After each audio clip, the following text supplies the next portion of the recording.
Does that sound anything like the character of God as Jesus portrays God? It's not a trick question, it's not a difficult question. The answer is no, it doesn't. So how is it that for the best part of 2,000 years, Christianity has run with the idea that the Yahweh character in the Hebrew Scriptures is a portrayal of God, and that is the God that Jesus worshipped?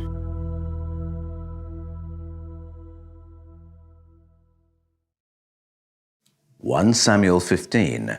Samuel said to Saul, "I am the man whom Yahweh has sent to anoint you as king of his people Israel. Now go and crush Amalek. Put him under the curse of destruction, along with everything he possesses. Don't spare him, but kill man and woman, child and nursing baby, ox and sheep, camel and donkey." So Saul crushed the Amalekites, beginning at Havilah in the direction of Shur, which is to the east of Egypt. He took Agag, king of the Amalekites, alive, and executing the curse of destruction, put all the people to the sword. But Saul and the army spared Agag and the best of the sheep and cattle, the fatlings and lambs and all that was good. They did not want to consign these to the curse of destruction. They consigned only what was poor and worthless. Then Yahweh sent a message to Samuel. "I regret having made Saul king, since he has fallen short of obedience to me and has not carried out my precise instructions." Samuel was appalled and cried out to Yahweh all night long. In the morning, Samuel set off to find Saul. When Samuel reached Saul, Saul said, "May you be blessed by Yahweh. I have carried out Yahweh's orders." Samuel replied, "Then what is this bleating of sheep in my ears and the lowing of cattle that I hear?" Saul said, "They have been brought from Amalek, the people having spared the best of the sheep and cattle to sacrifice them to Yahweh your God. The rest we have consigned to the curse of destruction." Samuel then said to Saul, "Stop.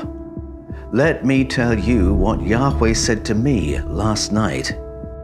Yahweh anointed you as king of Israel. When Yahweh sent you on a mission, he told you, 'Go and put those sinners, the Amalekites, under the curse of destruction and make war on them until they are exterminated.' Why then did you not obey Yahweh's voice? Why did you fall on the booty and do what is wrong in Yahweh's eyes?" Saul replied to Samuel, "But I did obey Yahweh's voice. I went on the mission which Yahweh gave me. I brought back Agag, king of the Amalekites. I put Amalek under the curse of destruction. And from the booty the people have taken the best sheep and cattle and what was under the curse of destruction, only to sacrifice them to Yahweh, your God, in Gilgal." To which Samuel said, "Is Yahweh pleased by burnt offerings and sacrifices, or by obedience to Yahweh's voice? Truly, I tell you, obedience is better than sacrifice, submissiveness than the fat of rams. Rebellion is a sin of sorcery, and presumption a crime of idolatry. Because you have failed Yahweh's instruction, he has rejected you as king." Saul then said to Samuel, "I have sinned, having broken Yahweh's order and your instructions.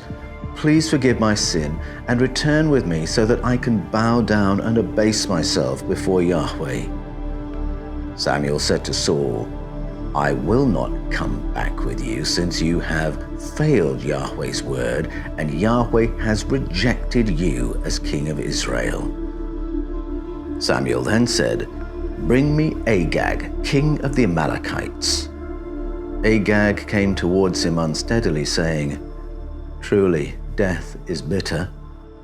Samuel then butchered Agag in the presence of Yahweh at Gilgal.